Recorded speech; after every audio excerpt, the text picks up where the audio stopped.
Welcome to the East Lansing regular City Council meeting, June 6, 2023. We'll begin with roll call. Councilmember Brookover. Here. Councilmember Garcia. Here. Councilmember Watson. Here. Mayor Pro Tem Gregg. Here. Mayor Bacon. Present. Item 1.2, I'll look for a motion to approve the agenda. So moved. Second. Moved by Mayor Pro Tem Gregg, second by Councilperson Watson. Any further discussion? Hearing none, all in favor? Aye. Opposed? Motion carries. Next up, I'll look for approval of the minutes, regular City Council 2023, May 23rd. So moved. Second. Moved by Mayor Pro Tem Gregg, second by Councilperson Watson. Any further discussion? Hearing none, all in favor? Aye. Aye. Opposed?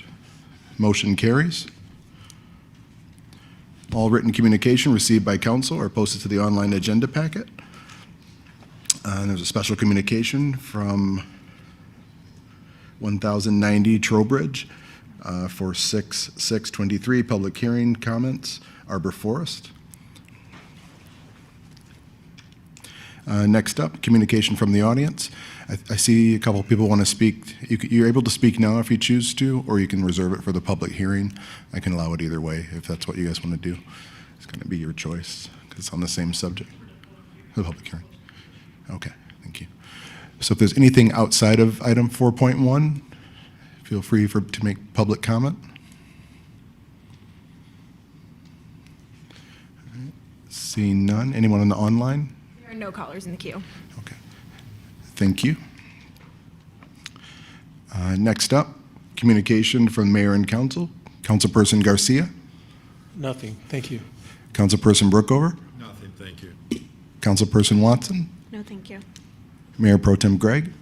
Yep, I just wanted to recognize Pride Month, which I know that we're going to do later on the agenda.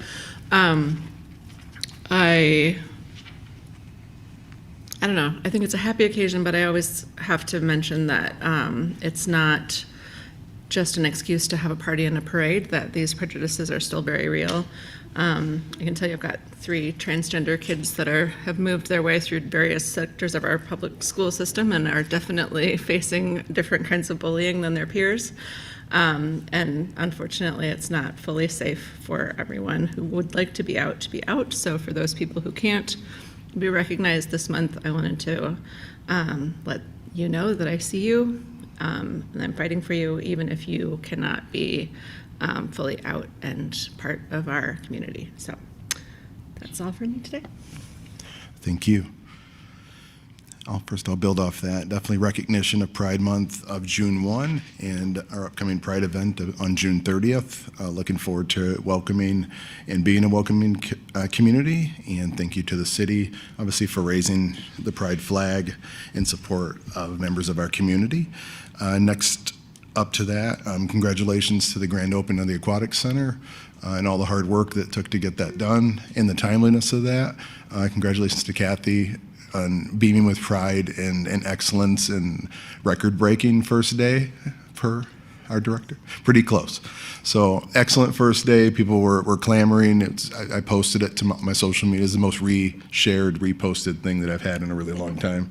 So it was an exciting first day and outing. Congratulations to Kathy and the entire staff. Yes. Yes, absolutely. And then congratulations again to the entire team and to Carla with the grand opening of the farmers market. It was super fun. The bread line was as long as ever. I was able to ring the bell and welcome the community to the farmers market, and we're just really excited for that. I will be there every weekend buying something and overspending, so I'm really excited that the return of the farmers market is upon us as well. So thank you all for the labor intensive work that goes into that, the attraction and retention of different displayers and marketers. So just thank you all very much for all the work that goes into that. Next up, City Manager's report. Good evening. And Mary, you touched on a couple of things I was going to mention. The Aquatic Center, it was a wonderful grand opening, and looking forward to everything that's happening out there this this summer. And then also the farmers market. If you haven't had the opportunity to attend either of those facilities, we welcome you there and encourage you to do so. I also would like to acknowledge that we have our summer reading program that has started with the East Lansing Public Library. So if you have an opportunity to register for that, we encourage you as well. And then finally, I had the opportunity to participate in the Coffee and Conversation on Sunday with community members. The topic was anti-Semitism, and there was several members of our HRC commission there, and then also just a number of people from the community, and it was a great opportunity for me to learn, to discuss, and to meet and talk about topics that I know that we're all concerned about, and then also just to I think to have a healthy conversation like that between all community members. It was really something that to behold. And I know they said they have another topic at the end of the month, but I didn't get all the details on that. But we'll make sure that we announce that in the future meeting. Thank you. Thank you. City Attorney's report? I don't have a report this evening, thank you. Thank you. Next up, the consent agenda. Item 3.1, approve a resolution recognizing June 23, 2023 as Pride Month. Item 3.2, approve a resolution recognizing June 19th, 2023 as the Juneteenth holiday. And item 3.3, approve a use of public right-of-way request for the Moonlight ExtravaGRANDza, a night to eat, shop, and explore your new downtown, planned for August 26, 2023, with a rain date of August 27, 2023. So moved. Second. Moved by Councilperson Brookover, second by Mayor Pro Tem Gregg. Any further discussion? Hearing none, all in favor? Aye. Opposed? Consent agenda carries. Next up, item 4.1, consideration of modifications to a condition of special use permit and site plan approval for the development of 1090 Trowbridge Road. Good evening, Mayor and Council. Before you this evening is the proposal to modify the special use permit at 1090 Trowbridge.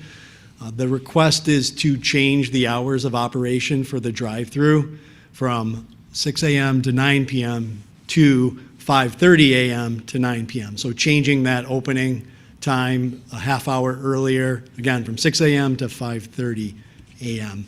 The project was originally approved back in April of 2017. At that time, the approval included the hotel to the north, as well as this one-story commercial building where the proposed Starbucks is slated to go into. The change would be, again, modification to simply the hours of operation under the special use permit.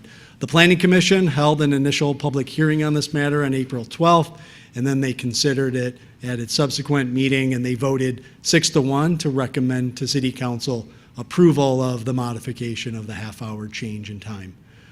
If Council so chooses to act this evening, there is a proposed motion in your agenda report, and you can proceed as you wish, of course, after the public hearing. I'm happy to answer any questions at this point, or if you want to wait until you hear from the public, happy to respond. Any questions for Mr. Dempsey before I open the public hearing? Seeing none, public hearing's open. I'll start with Jeff on item 4.1.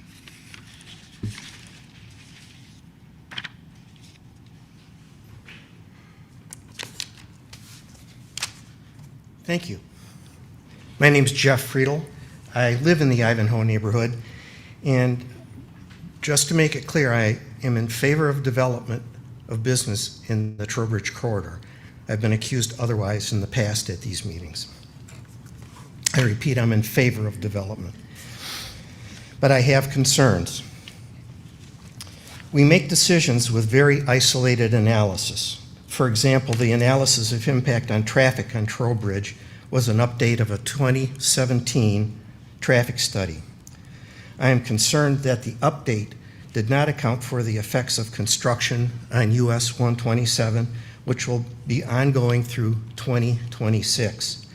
In particular, I don't think the effect of MDOT's proposed changes on Trowbridge were evaluated, specifically the closure of the median crossovers at Arbor Drive and at Palmer Lane. They will have an effect on traffic and how I get out of my neighborhood on Arbor Drive and how folks from Arbor Forest will get from Palmer Lane out.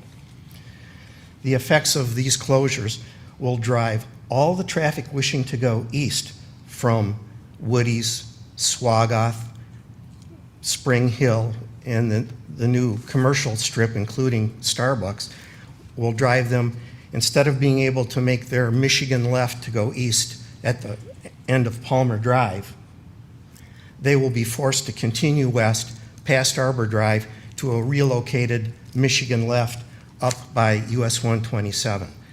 And I will tell you now that right now, with the changes of traffic on US 127 and the detours being used on Trowbridge, it is difficult to get out of my neighborhood. And as I'll remind Mr. Talafaro, Arbor Drive is our only emergency exit from the neighborhood, right across from the train tracks, where there has been 2 derailments in the past.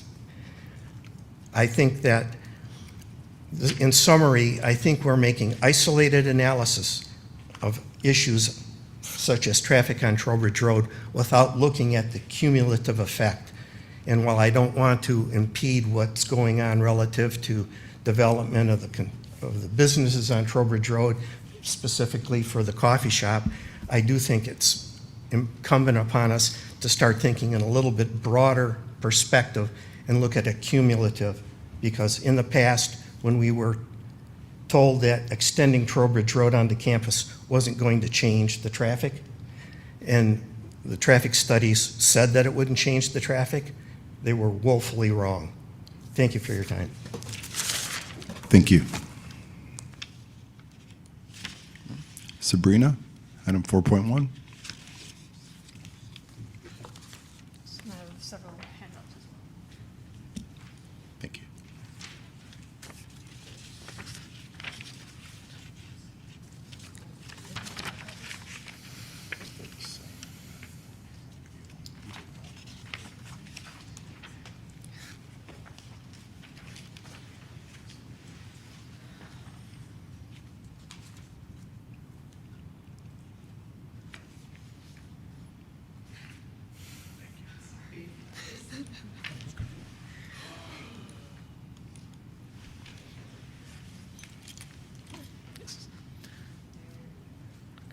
Hello, my name is Sabrina Curley of 1165 Palmer Lane, Arbor Forest Apartments. I have 4 points to make, each of which I hope you consider when discussing the modification of the special use permit for 1090 Trowbridge Road. First, the original expectation for approval of this drive-through site was that it would have a 6 a.m. start time. This 6 a.m. start time limit was already a compromise, as noted in the March 8, 2017 Planning Commission meeting. 2 precedents of drive-throughs being denied by the City Council because they abutted residential property were discussed at this meeting. An initial compromise of a 7 a.m. start time was suggested, but votes were tied 4-4. 6 a.m. was then suggested as another compromise to this issue and was approved. By asking now for a 5:30 a.m. start time, the previous arguments and agreements influenced by concerns from the public are being ignored and not respected. Second, not only am I a resident of Arbor Forest Apartments, my second-story unit directly faces the western property edge of 1090 Trowbridge Road, overlooking the Spring Hill Hotel and proposed Starbucks drive-thru. Though mentions of a separating wall and the carports have been brought up as buffers, the areas do not fully block the light and sound as suggested. During dark hours, cars driving westbound in the hotel parking lot have illuminated my rooms. Conversations by hotel guests outside the entrance are easily and distinctly heard from my balcony over 200 feet away. Light and sound are not things that travel in a straight line, rather they radiate outwards from their source in all directions. By allowing a 5:30 a.m. start time, these nuisances would negatively affect residents for a longer time period very early in the morning. Residents, due to the older nature of these apartments, many of which have their windows open throughout the night, and would be more impacted by this sound. Third, a placement of the Starbucks drive-thru would have consequences on the ability of nearby residents to enter and leave their homes, as discussed earlier. The intersection of 1090 Trowbridge Road is not a typical four-way traffic light crossing. Cars exiting the property can only turn right and go westbound towards the highway on-ramps. For these cars to go eastbound towards the direction of the Michigan State University campus, they must take an immediate U-turn only 360 feet away from the traffic light. This U-turn can only hold approximately 3 cars total. Additionally, this U-turn is the only way to go eastbound after exiting this mandatory right turn at the traffic light. Current traffic already makes entering this U-turn difficult for residents going eastbound with long wait times. Palmer Lane and Arbor Drive are the only 2 entry and exit ways, as pointed out earlier, for residents of both the apartments and homes in this area. Due to the unique roadway setup, car accidents may be more common as well due to the visiting customers not being as familiar with this right turn, and additionally not being familiar with the proposed traffics and modifications being done via MDOT. I recognize that I'm not arguing against establishing a drive-through location, as this is already passed. However, there is still relevance in considering the high throughput specifically that a Starbucks drive-through at the corner of a college campus would have and how it would impact current residents. And fourth, within the past month, a construction project diagonal from the proposed Starbucks has been revealed as a Big B Coffee drive-through. Since the 2017 traffic study, 2 new coffee drive-throughs have been built, Papa Roadies and now Big B Coffee. The proposed Starbucks would be the 3rd coffee drive-through on this 1,000 stretch of road and would be the 2nd major chain name. Based on these new construction projects, now looking at a more local view on the road, I would argue that the 2017 traffic study does not accurately reflect these conditions in the immediate area. Additionally, Papa Roadies opened at 8 a.m. and Big B, based on its surrounding locations, would open at 6 a.m. or 6:30 a.m. Should a 5:30 a.m. Starbucks be approved, this could lead to an influx of cars as pressure is induced to go to the earliest opening coffee location. With these points, I urge the council to think critically about the ramifications approving this special use permit would have, the modifications would have on the residents. Thank you very much for your time. Thank you.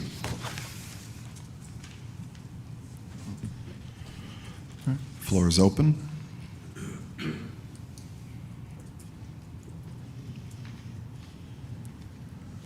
See. All right. Let's go. I'm with you. Conflict of interest. I'm doing a little research over here on opening times. Wow. No, I know where this one is. I know where this one is, but there's only one other.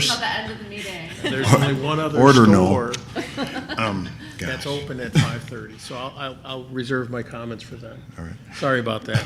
Is there anyone in the online system? There are no callers in the queue. Thank you. Based on that, we'll close the public hearing. Is there an opportunity to make comments now, or is it too late? No, you could, it's our time. Okay. This is, public hearing is for people to talk to us. Since I butted in and my phone butted in, I'll take my chance now. Now, I was just looking at the 19 stores in the city, the surrounding area, and of the 19, there's only one that's open at 5:30, and that's on Pennsylvania. And I was trying to find out what that location looked like as far as the residents, if it was a residential area near that location. All the others open at 6, some at 6:30 in the morning. So my question is, we've heard from the residents permit request specify why the importance of a half hour earlier. So I think that, Besides the fact they're going to sell for a half hour more, I guess. I'd recommend that the applicant address that question. I can't speak personally to the business decision. I mean, they touched on that as being an important part of their model, but I mean, I'm not a representative of that entity. I'd recommend that they come up and speak to that. So. Are they present? Please. Yes. Hi there. My name is Jordan Giroir. I'm the Director of Real Estate for Boji Group and the ownership entity of 1090 Trowbridge. regarding the reason for Starbucks' ask. In 2017, when the hours of operation were set, that was prior to Starbucks being interested in the site. This was kind of just set as general parameters under the auspices that it would probably be a coffee shop. When Starbucks came to us and expressed interest in the location, they had talked about this being a location on the periphery of campus, on the outskirts of, or closer to an entrance ramp. Also, they do swap employees from different locations, so they were asking for this 5:30 opening to coincide with some of their other stores. To move employees around. It's not necessarily a deal breaker for them, but they do understand that competition-wise, this does give them a little bit of an edge as far as operating hours to capture additional business as well. Further questions from council for the representative? All right, thank you. Thank you. Tim, I have a number of questions. Let me just say up front, I represented Arbor Forest Apartments over the years. I don't now, but I was involved in this. So it's my recollection after going through a couple of these things, representing people in front of the Planning Commission over the years, that there's actually a limited number of drive-in locations of any kind in East Lansing. Do you know off the top of your head how many actual drive-in locations we have now? You know, I can't speak to an exact number off the top of my head, but it is reasonably limited in terms of what is out there. There's a couple off of Lake Lansing. You've got the Starbucks on Grand River that currently does. But yeah, it is not a common. And do all of them have to satisfy a special use permit analysis? Is that your recollection? Yeah, I think given of the ones I know, thinking about CVS and downtown, I would guess that most of them have been subject to an SUP review. Okay, and then, so these other two that I didn't know existed, maybe I knew Bigby was here. So are these the times that they requested? Or were these the times that were imposed on them by the Planning Commission and subsequently the council? Yeah, that one I'd have to research. I'd have to, I couldn't tell you off the top of my head if those were requested and approved or imposed and approved. Okay. And then finally, the thing that I've found out more about in the last couple of weeks is, and I think it was alluded to, but I guess I'm saying this in part for the council, but I'm also saying it from the standpoint of the planning staff.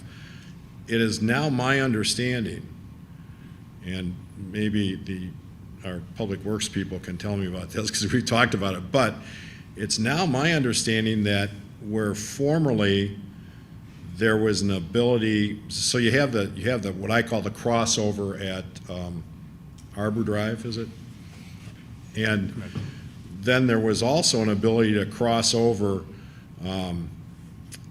from down around the hotel area or from the apartments and go across the median and make a turn, correct? Yeah, there's one further, correct, further east, but there's a left. But then it turns out that the Highway Department's plan is to cut off both of those. And so the reality is, if you're coming out of the general shopping area and you want to go to Michigan State University, you've now got to come down and go a considerable portion before you do what I'll call a U-turn farther down, correct? That's my understanding of the proposal, yes, is that you'll have to go right onto Trowbridge, head west, go to a U-turn or a Michigan left, that's going to be further down to the west now and then loop back. Yeah, but the point is, as opposed to it being one crossover that's eliminated, it's now two, or I think maybe even three, servicing that general business area. And so there's this stacking issue, which I can't believe the state's even looked at, but maybe they have. So I just want to confirm my understanding is the same as yours, that they're really cutting off at least 2 and maybe even 3 crossovers. I'll defer to Ron Lacasse on the third one. I don't think it's 3, but he would know better than I on that, so. Yes, there's currently 2, and the one exiting right at Arbor Drive isn't actually a Michigan left. There's no, if you're heading westbound on Straight Trowbridge, over. there, yes, straight across. There is no ability to get out of traffic in the median and turn around. There's actually just the one. So that one's really an exit from the neighborhood, not meant to be a Michigan left location. Okay, People may and- use it for that, but that's not what it's And intended then for. the one that's farther to the east, and I can't remember where that comes out, but isn't that a straight crossover too? Or do you No, have- that one has some stacking, some limited stacking for people to actually do the Michigan left and get At out Arbor. of through traffic. At Arbor. Not, the one at Arbor is just a straight crossover. Yeah. The one east of there has some stacking in it. Yeah, but then they would come up and they would turn at Arbor to do the Michigan left. From correct? which location? If you were coming out of Arbor Forest Apartments or down towards this area, you'd go across and you can come up to Arbor Drive and make that turnaround. Currently, they would go, leaving Arbor Forest, it's kind of more straight across from them. There's the actual Michigan Yeah. left, and the shopping center just east of there would use the Michigan left before Yes. Arbor. Yeah. Arbor Okay. is not meant for the U-turn. Okay, and the Michigan left before Arbor is being eradicated now, isn't it? Correct. That's the proposal by MDOT, yes. Okay, so now everybody has to go back farther to the west towards the expressway to make this turn to go to Michigan State University and wherever they're going to the east. Correct, if you're heading east. Okay, thank you. Can I, before you leave, Ron, just because I'm uncertain, I know there were some ongoing meetings and discussion with MDOT relative to the Michigan left out of Arbor. Is that, has that decision been made or finalized? I know there was some continued conversations, and I was not certain if they have been finalized or not. Yeah, currently that's the plan. We did meet in Right. Senator Sam Singh's office, and I think MDOT's going to do kind of some informal speed studies in that area, but as far as we left that meeting, the design still remains. Okay, I wasn't sure what the resolution was out of that meeting. Okay, thank you. Thank you, Ron. And those are some of the same drawings that were shown in Tri-County for that area and the kind of changes to Trowbridge and all. It's going to be hectic. So it's going to, yeah. I guess my biggest question was one of the initial questions, Mr. Dempsey, to the, if we've never given this special provision before, then I'm probably against it. If we're doing something different than what we did for the other 2 coffee franchises, that'd really be my only real big question, and it's going to be tough. The traffic down there is going to be tough for a long time based on the projects coming through that area. So hate to complicate that. And I want to compliment the originator of this. This was incredible. Thank you. Thank you. I did have a question. I don't remember if it was you or if it was Mr. Lacoste when we had the traffic control issue over on, I want to say it was on Spartan. I don't know. It's wherever the other Starbucks is that we had such a stacking problem in the street. So I think if memory is serving correctly, and I should have looked it up before I came to the meeting, so sorry about that. I think we require 5 stacking spaces in order to even consider a drive-through. And it's obvious that Starbucks is stacking many more than 5, and it's getting onto the street. Do you remember if there was kind of an average given of how many cars are stacking there? Yeah, I don't know that anyone monitored that or came up with an average. just No, know that it doesn't was- look it was yeah, backing up it's- traffic. It yeah, wasn't it's like they certainly- counted. Yeah, it was Okay. certainly more than 5, though. Okay. And then I know that this is just a modification for hours, and so I didn't see on the Planning Commission's recommendation, but it may have been buried deeper than I looked, about how many stacking spaces are in this location for this Starbucks. Yeah, so I can direct you to the page on your plans Yeah, here. sorry. Nope, that's okay. I only looked at the stuff about the hours because I didn't really Yeah. think deeper about how much we were going to discuss this. That's all right. Let me get the right page here.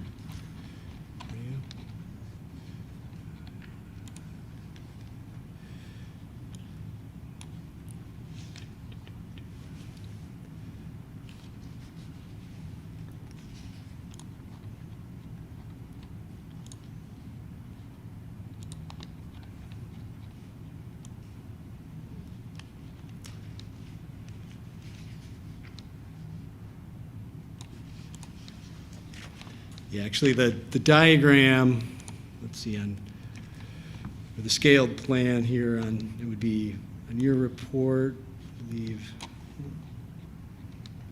think it's page 21 Okay. here. Hang on.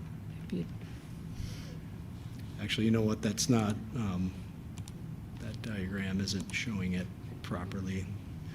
Bear with me a second here. No problem. I'll pull the other.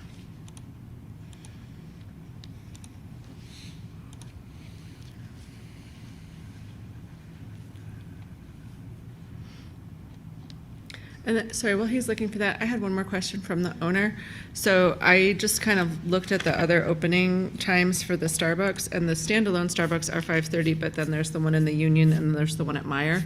Are those still part of the same ownership group, or is it different franchise? They're all corporate. They're all Okay. corporate locations. Yep. Okay, so Meyer opens at 6:30, and then the Union opens at 7:30, and then the two standalone open at 5:30. Okay. And Thank for stacking, there's 12 cars. 11 were required, and we've got 12. Oh, okay, Yep. great. That's in there somewhere. I don't know. Yes, what page yeah, it is. it's, yeah. Yep, and the original approval actually showed 10. Okay. So with a slight shift in the window, that'll add the additional Additional two, spaces. which is so. fairly generous. And I guess, like, do you have kind of a sense of how many people will wait in line for a Frappuccino? So I typically like to mobile order and walk in, but personally, but I frequently see the line and think, you know what, I don't need coffee this morning. I can just drive past those. yeah, there's a couple instances of just coffee shops in general where I can think stacking kind of gets out of hand. I guess the saving grace in this case is that it does wrap around the back of the commercial building, and it doesn't go right out into a main road. Okay. That shared lot, the hotel is also owned by us as well. So Okay. we have a shared easement there, shared parking and everything like that. So ownership, there's going So to a be no little bit more clash. Yeah. contained than some of the lines that we might have seen. Okay. Yep. All right, thanks. Thank you.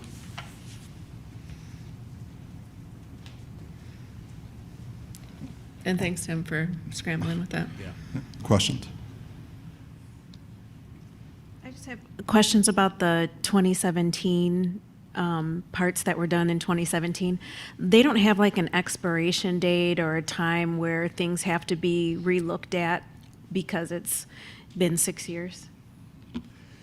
No, so under special use permit and the conditions under the recorded memorandum of understanding, they obviously have to adhere to all of those conditions, and those are in perpetuity until such time as either they redevelop the site or they want a modification like this. Now, in this case, the only change they're requesting is the hours, so that would be the only one under consideration. So it's not like a building permit, it doesn't expire if you don't use it.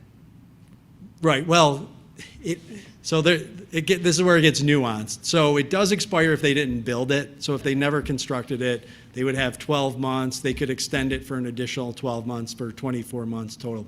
But once it's built and constructed, all of those conditions that they're required to adhere to, trash, recycling, et cetera, those remain in place in perpetuity. So they have to adhere to all those requirements. So if you didn't, for instance, if you didn't take action tonight on approving the change in time, they would still be required to be limited to 6 to 9. So the SUP follows the building, not the tenant.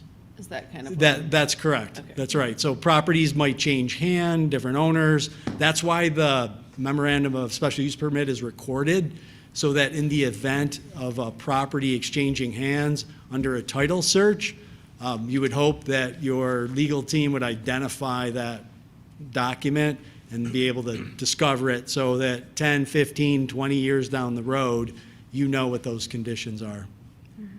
Thank you. And Papa Rodi's is closed. My understanding is that, yes, they recently closed. I just heard that at a meeting this afternoon. That's so. sad. I never got to go.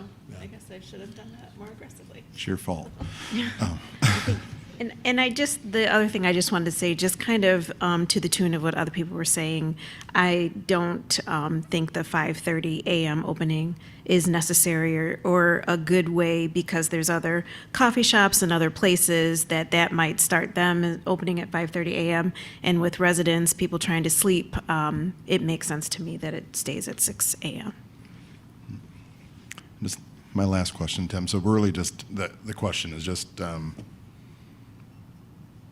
for condition 5. That's all we're really answering to, which is 5:30 to 9. Yeah, that's correct. Yeah. All other conditions that were previously approved will remain in place. All right, I'll look for a motion if everyone's questions are satisfied. I think we need an affirmative motion, correct, Mr. City Attorney? Yeah, that's what I would recommend, is you would still do a motion in the affirmative to approve the special use permit modification and then vote no if you were not in favor of it. So I'm going to make a motion that I'm going to vote no against. I'm going to make a motion to approve the modification of the special use permit to an opening at 5:30 a.m. Second. Moved by Councilperson Brookover, second by Mayor Pro Tem Gregg. Any further discussion? Yeah, I'm going to vote against this because, as far as I'm concerned, it doesn't satisfy general SUP standards under 50-94, including paren 4N, which says streets and access facilities serving the site shall be able to safely accommodate the expected traffic generated by the proposed use. The use shall not cause excessive traffic congestion or delays, obstruct access to adjacent properties, or imperil the safety of motorists, pedestrians, or bicyclists. I also don't think it satisfies item paren 5N, which says the proposed use shall not adversely affect the use and enjoyment of adjacent properties by generating excessive noise, vibration, light, glare, odors, or any other form of pollution or nuisances. I also don't think it satisfies paren 6N, which says the proposed use shall not materially diminish the economic value of adjacent properties or the city as a whole. And I also don't think it satisfies item paren 7N, which says the proposed use shall not materially diminish the privacy, safety, security, or enjoyment of any residential dwelling or residential neighborhood within the vicinity of the site. Thank you. Can I call for a roll call vote? Certainly, Mayor. Councilmember Brookover. No. Councilmember Garcia. No. Councilmember Watson. No. Mayor Pro Tem Gregg. No. Mayor Bacon. No. Motion fails. Thank you. Next up on the business agenda, item 5.1, consideration of a resolution regarding American Rescue Plan Act employee retention bonus pay.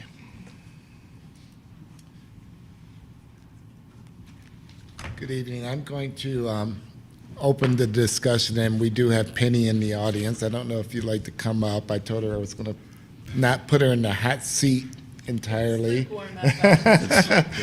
But we will, she'll be here for and able to take any follow-up questions should they have them, and should we need to do any research. The proposal before you is to consider a retention bonus that would be segregated into 2 bonus payments for 6-month periods, where the individual employees would have to have been here for the entirety of each 6-month period. We are using just the ordinary calendar year for the purpose of this resolution, so it would start with January 1st and go through June 30th for the first 6-month period, with an amount to be paid to the employees in July. And then there would be a new period that would begin July 1st and go through December 31st. There are recommended amounts that were $300 for full-time employees per month, so $300 per month. And then there would be $150 per month for part-time employees, and then $75 per month for contingent employees that would work on average 40 hours per month. As indicated, the bonus would only be payable to those employees that would satisfy the conditions of having worked the entire 6-month period of the payment. And let's see if there's any else. We arrived at an amount that's reflected there, and this is I asked the finance staff to give us a worst-case scenario. So if that would be a scenario where every employee that was full-time, every employee that was part-time, and every contingent employee would qualify. We know that is not the case. However, they were working and quite immersed in the budget preparations, so I didn't ask them to drill down and refine it at that point in time, but that will happen subsequently. And so we have requested an amount that would equal the worst-case scenario. There could be, again, there are some vacant positions, again, that are not in the next 6 months, but they should satisfy all of those. So that was based on 283 full-time employees, 32 part-time employees, 199 contingent employees. And I guess, unless I will open for questions or see if you have any follow-up questions there. Questions? Well, I have a bunch of questions, but I don't think there's any point in answering them until we have data. I mean, I don't have any basis to even ask questions because I don't know what the price of this is or anything else, but I do have one initial question, and that is, what months? So if you look at number 1, will provide retention pay to all regular, contingent, full-time, and part-time city employees retained by the city as of January 1st, $300 per month. Well, does that mean they get $300 for each month they've ever worked for the city? So if they've been here for 20 years? So there's no definitional construct there in terms of what period, what the universe of months is. So, but until I see some data about the total distribution and the costs and stuff like that, I mean, I'm in favor of retention bonuses, but nothing I can ask about at this point in time without having data. Then the second thing I would say is, just from a disincentive effect, especially given what's happened in the last 5 or 6 months, I guess I don't quite understand why we'd be given these retention bonuses at any time before January of 2024 for people who have been working the entirety of 2024. So just talking about the disincentive effect. So with all due respect to our employees, the reality is, so if you get a payment as of July 1st, then you can walk on July 2nd, which that doesn't make any sense to me either. So that's all I've got for tonight. Okay, I could clarify that in number 2, it talks about the payment periods. And it says it's limited to work performed during the calendar year 2023. And then in the brackets, it says January 1st, 2023 to December 31st, 2023. And it talks about the payments being made in 2 increments within the months of July and January. And I think, and then in number 3, it talks about the entire period, 6-month period of performance for each retention bonus payment period. And it states January 1st of 2023 through June 30th of 2023, and then July 1st of 2023 through December 31st of 2023. So the intent was to define that period, if that helps explain it, and they would have to satisfy the full 6-month periods for each one. The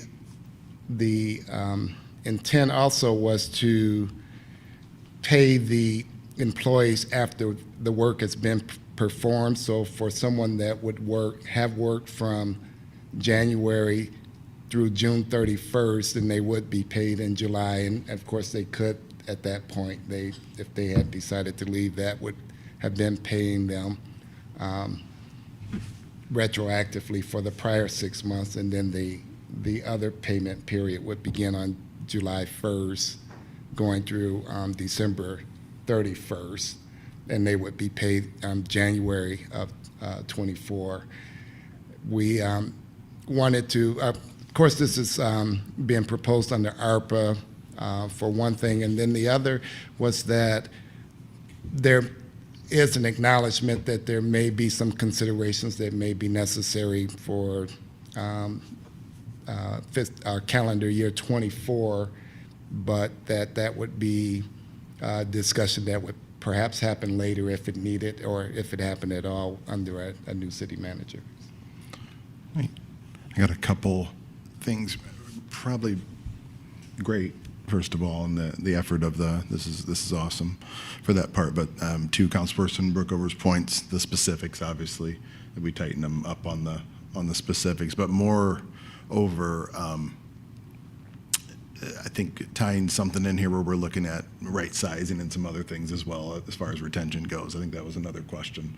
Workload and that kind of thing, making sure people are properly staffed, and that if we could look at that somewhere in here as well. And I think I had something else, but it might have slipped my mind here. But that was a big question for me. I think that as far as retention goes, making sure people are in the right lanes. Yeah, I should also have clarified that in the presentation, that this is only one element of our retention strategy. We've actually had some discussions and meetings, and I can actually list off a number of ideas that have been brought forward, and some of those will be brought forward at a later date, including some of the Awesome. staffing study. But along with the discussion about the bonus payment, there were ideals that have been presented to us, and some discussions begun relative to flexible scheduling, dress code, recognition and appreciation events, environmental changes, so changes in the actual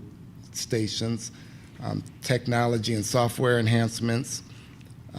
There was discussion about training opportunities and ways to get some training in for supervisory training, coaching, and team building, changes in our personal time off accruals. So presently, for example, employees get 25 days. Most employees that are non-union would get 25 days of leave, and then it moves to 35 days after 10 years. There was some discussion about potentially moving that up incrementally as opposed to doing a lump sum after 10 years. Talk about some team building activities, a comprehensive orientation package, some tuition enhancements, mentorship and progression program, succession planning, paternity and maternity leave, and enhanced security in workplaces. So there are a number of other discussions that are happening and things to try to address some of the concerns, and this is not a singular approach to that issue. As I said, touche. Can I have That was a lot. So where was that? That was in a meeting of the department heads, or were employees involved in these meetings? Is this feedback coming from their employees? So originally, we had discussions at the director's level. They were requested to go back and solicit information and ideas from their employees. We also then expanded that to the leading managers' conversations that involved about 35 employees. But there is an effort to try to receive information and solicit information from the employees themselves. And then the actual bonus and retention, if it is approved, the resolution, there would also have to be the negotiations that would go forward with each bargaining group relative to that as well. I mentioned culture survey before. I just want to mention it again. I think it's important that we hear from every one of our employees and what their ideas are. I think the intentions of department heads are wonderful, but without talking and hearing from their employees specifically, they might have a totally different idea. I would share, and again, I think I mentioned that before, but I didn't identify that explicitly in this list, but we talked about having a wage and work job description and work study. So we're looking at having a full HR kind of request for a proposal go out to look at our policies, procedures, job descriptions, our salaries, and make sure we're competitive. one of the concerns and one of the reasons this was brought more urgently was that we need to do something now, and then also recognizing that there's going to be some other requests, some of that through, again, ARPA, but that we may not, we're losing people as we're waiting to do everything all at once. And so there is going to be that effort. It may come in the form of a survey or be another part of that, that full study.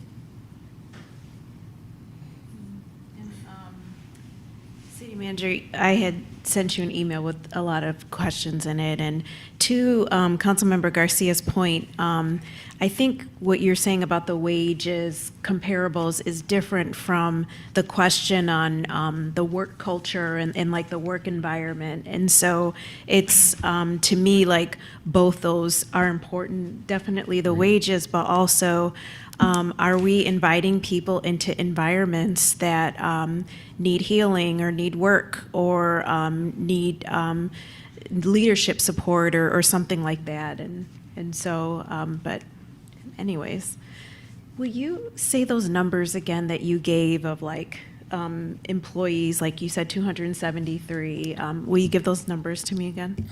It was based on 283 full-time employees, 32 part-time employees, and 199 contingent employees.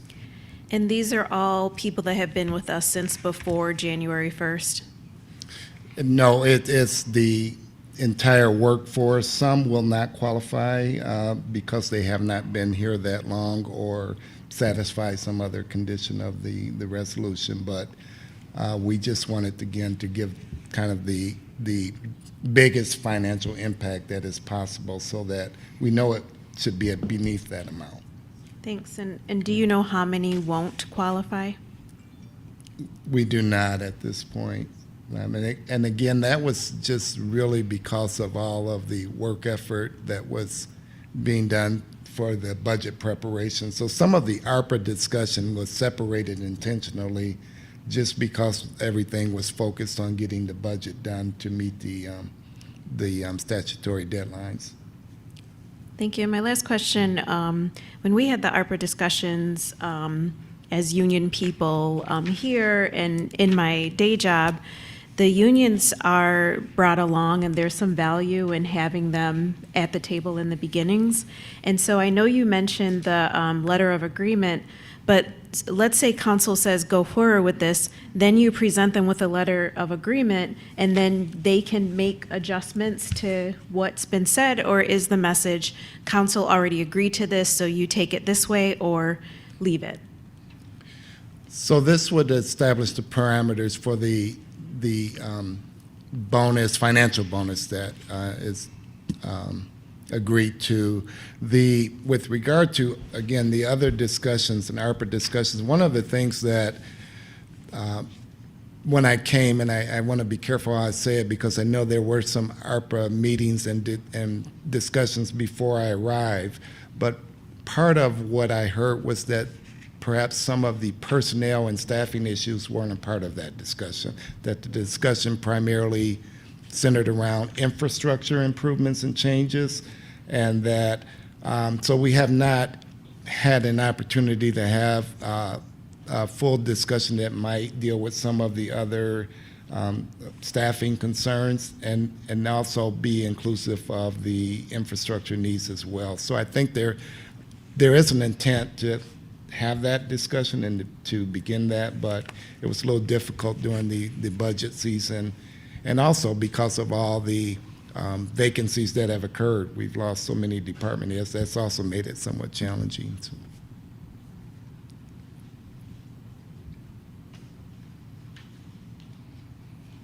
And if I could just add to that briefly, so Councilwoman Watson, yes, so what would happen is if this were to be approved, this would establish kind of the baseline for the communications with the unions. There are the statements that we put as number 5 and number 6 because under certain labor obligations or labor laws, we always have an obligation to negotiate regarding wages at the demand of the represented employees unions. So in other communities, you know, they are very happy with an offer to provide these bonuses, and so it hasn't been a problem, but we did make sure this is clear. It's contingent on signing those pretty simple letters of agreement with each of the bargaining units. Thank you. Which we did last year, correct? Yes. We had the same discussion about ARPA last year and voted in what I'm going to call bonuses inartfully, and those letters of agreement were signed. That is correct. Okay.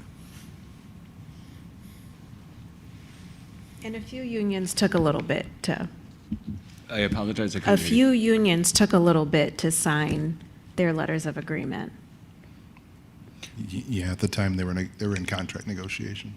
They were holding the seat they had different asks out under the contract negotiation at the time. I remember that. I have a question for the city manager, kind of piggybacking Mr. Burkover's question. The decision to have this connected to the January 1st, 2023 date, which, counting on my fingers, was about 6 months before now, which would mean that these bonuses would be going out in June or July, probably. I mean, yeah. So I guess in my mind, I hear where Mr. Burkover's coming from. I guess in my mind, this is kind of starting it at that date with an idea that we would start paying these out pretty soon, kind of recognizes that employees that are still here right now have been through a pretty rough time with us and have stuck with us, which we very much appreciate. So I guess with that in mind, I guess I understand that date and I'm in favor of the January 1st, 2023 date.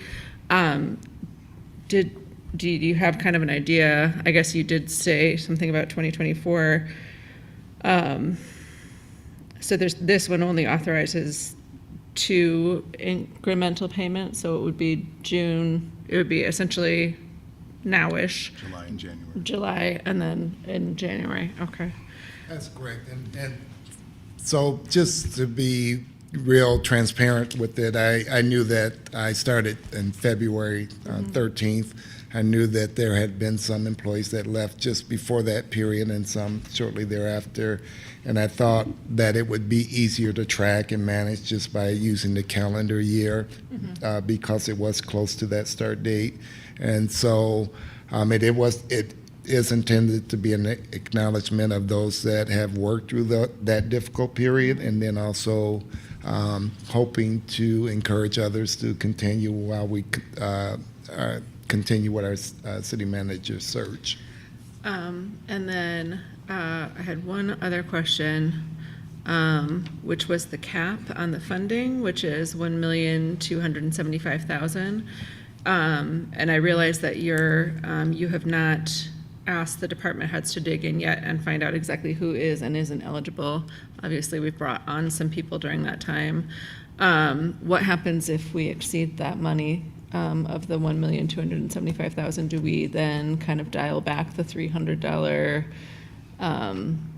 Who gets cut, I guess, is the question if we run out of cash. So this should be a worst case scenario, and that's why that number is used. That actually it's anticipated that we will be beneath that number, but that should be a worst case scenario. Okay.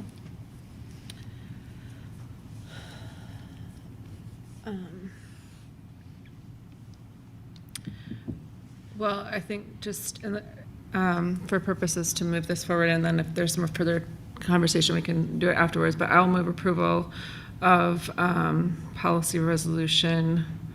Does it have a number? Yes, 2023-8, American Rescue Plan Act Employee Retention Bonus Pay.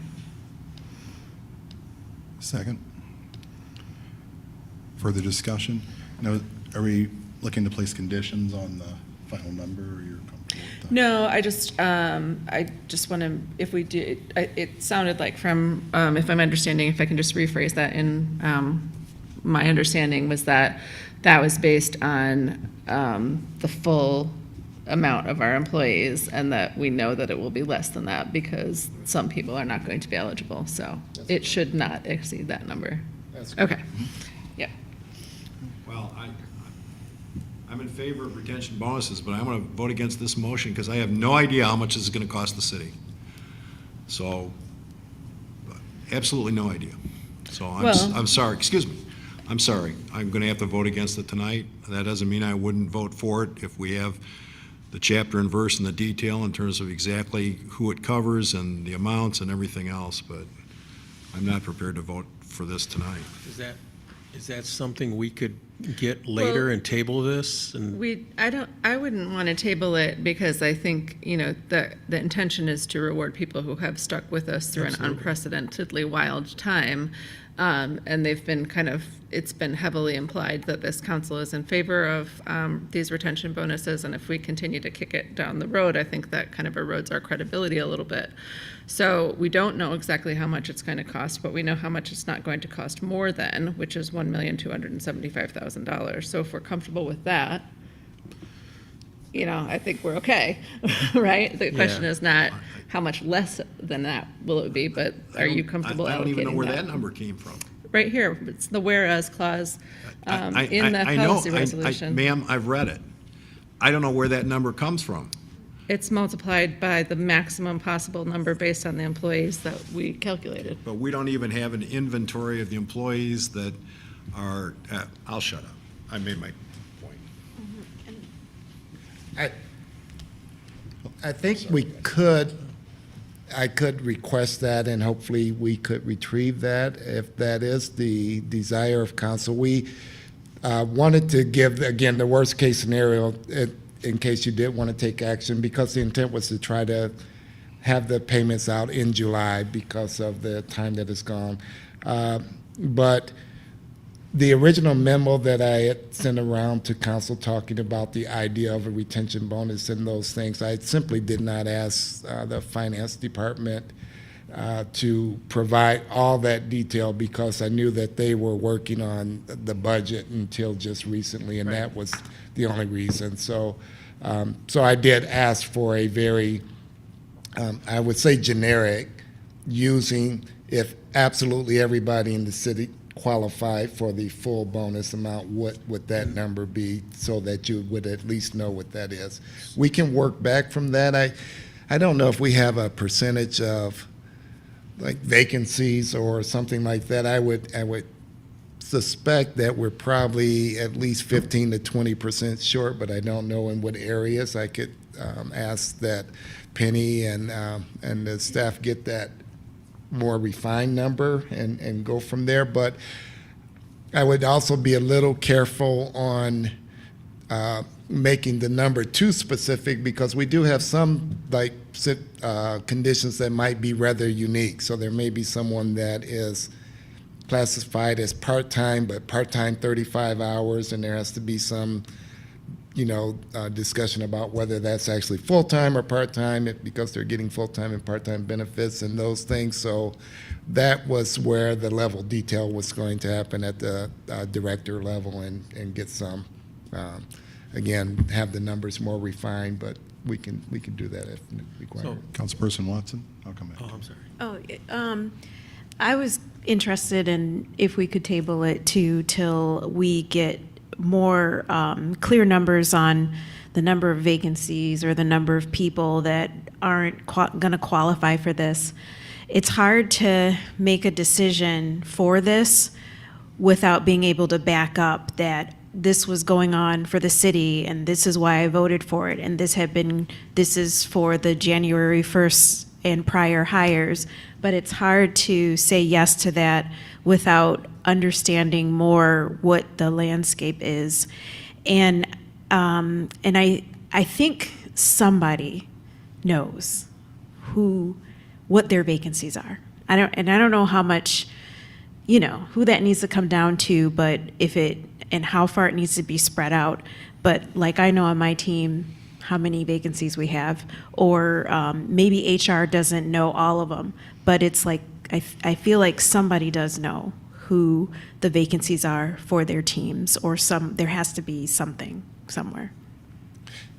Yeah, so if I'm sending the impression that we don't know those numbers specifically, I'm saying I don't know them right here. It is a moment in time whenever you get that number. So there have been people that have left, you know, in each week or daily or some of those things. I don't want to say it like that because it exaggerates what might be happening, but that number does change, it does move, and that, but that's where I was going. I think as an industry standard, they say they use around 85 to 90% as a typical fully loaded staff, because you always have people that are retiring, going out for other reasons, and so whether it's changing positions or anything else, but we can get you a number that would be a snapshot in time. If there's more comfort in having that exact number, I'm sure we could get that. When I hear everyone's, to a degree, in support, I think this just needs some clarification for a couple of council members on the specifics of that, and I would say. I would just also ask that, I understand that it'd be nice to pass this now, but if it's not passed now, and let's say it's passed next meeting, they're not going to get less money. They're just going to get it later. Yeah, that's fine. I just, it's pretty critical to me that we communicate to the employees that have stuck with us that this council is on their side. I think we all. Yeah. Both points are valid. Can we do that? There's a motion. Well, right now There's we have a seconded motion on the table that we should either vote or I should rescind, and I'd like to vote it, and then you guys can table it if you would like to after that.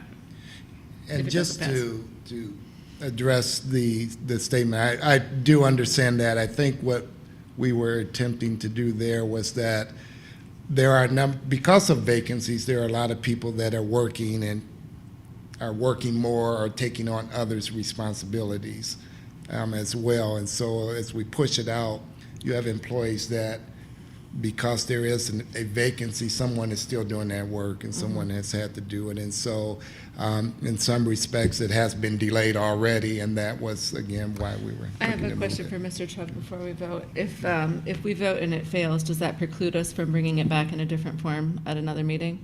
No, it does not. Okay. Right. Mr. City Attorney, the mover of the motion can withdraw the motion with the consent of the seconder. Is that correct?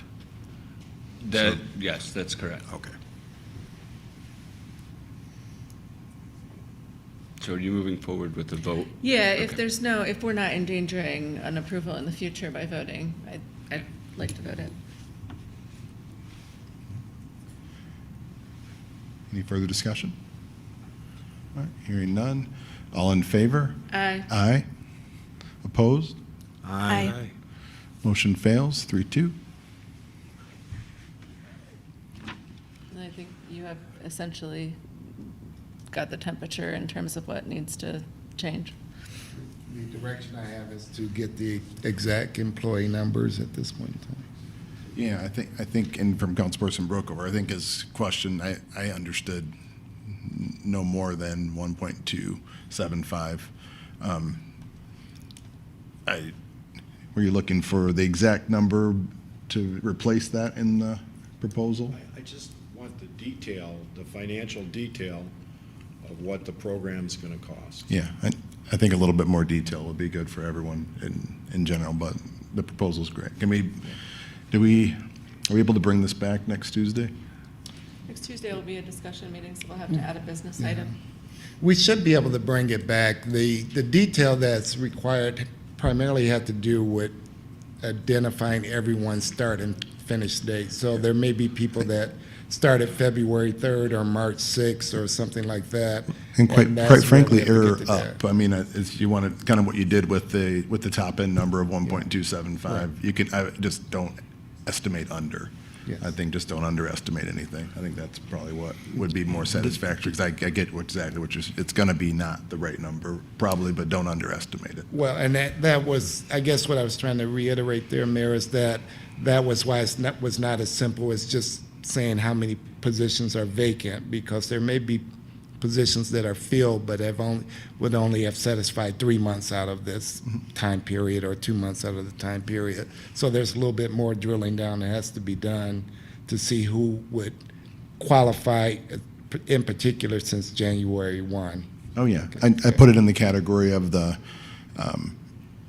retention thing for the flooding. We knew which number, the number was this, but we knew every single person wasn't going to take or even qualify underneath the parameters, but we need the top line number and then your best estimate, guesstimate to who would qualify. And we'll bring it back with those as a 2.0 for the next. Sounds good. Didn't we actually do exactly what we're talking about last year? Maybe I'm not remembering that correctly, but I thought we had essentially what I'll call a schematic that showed the range and the number of positions and things like that, so. I think the last bonus was a little cleaner too, obviously with the 1,000, with the flat numbers and it was pretty clean. This is a little more Yeah, but complicated. there was detail, I thought. I could be wrong on that, so.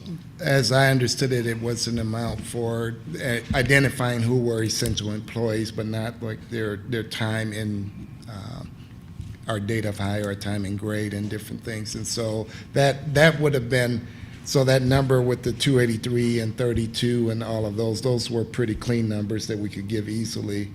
But going back and establishing the exact dates of employment takes a little more detail, or who meets the contingent average of 40 hours per week versus who only works 16 hours and those types of things. So We'll go with best estimates for the 2.0 for next Tuesday. Yep.